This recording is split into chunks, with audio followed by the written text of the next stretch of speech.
Hi, I'm Senator Gary Peters, and I want to thank you for the opportunity to speak today about the work that I'm doing in the Senate to build a more perfect union for all of us.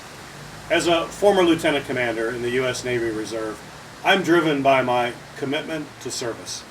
Michigan's Jewish communities know that they have a proven ally who will continue to stand with them. As the ranking member on the Senate Homeland Security and Government Affairs Committee, I have been committed to fighting anti-Semitism, exposing the growing threats of white nationalism, and championing increased security funding for synagogues. When bomb threats were made against Jewish community centers, I took action, leading all 100 senators in a letter calling for a federal response to protect Jewish institutions from these threats. And last year, I helped launch the first bipartisan congressional inquiry of the Trump administration's handling of domestic terrorism and white supremacist violence.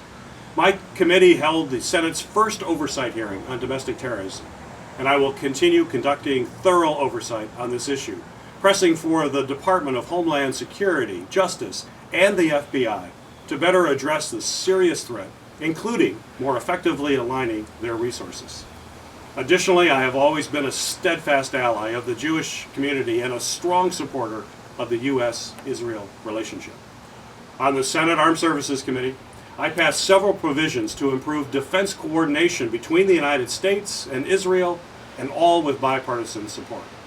This includes securing funding for cooperation with Israel to detect and destroy tunnels, which terrorists use to threaten Israel and which criminals use for drug and human smuggling at the United States border. I'm working to fund counter-drone technology to defeat armed drones like the ones Iran has used to threaten Israeli and U.S. troops. And I'm creating a working group with Israel focused on developing technology together to address our joint needs. All three of these efforts were done on a bipartisan basis to get results and prevent the U.S.-Israel relationship from becoming partisan. There's no denying that ours is a nation of immigrants, and immigrants are essential to the fabric of our communities.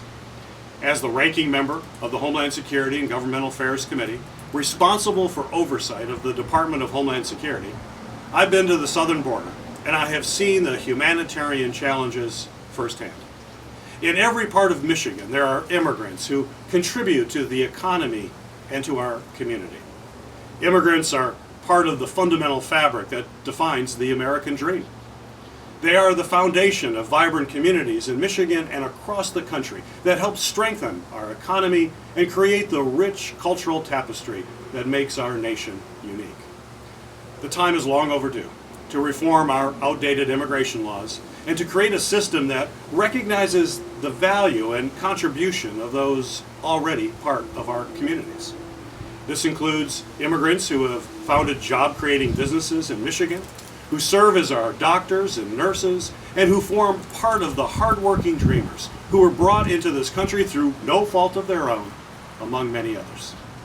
I continue to work with members of our community to hold CBP accountable, ensuring they're providing medical care to children and to families.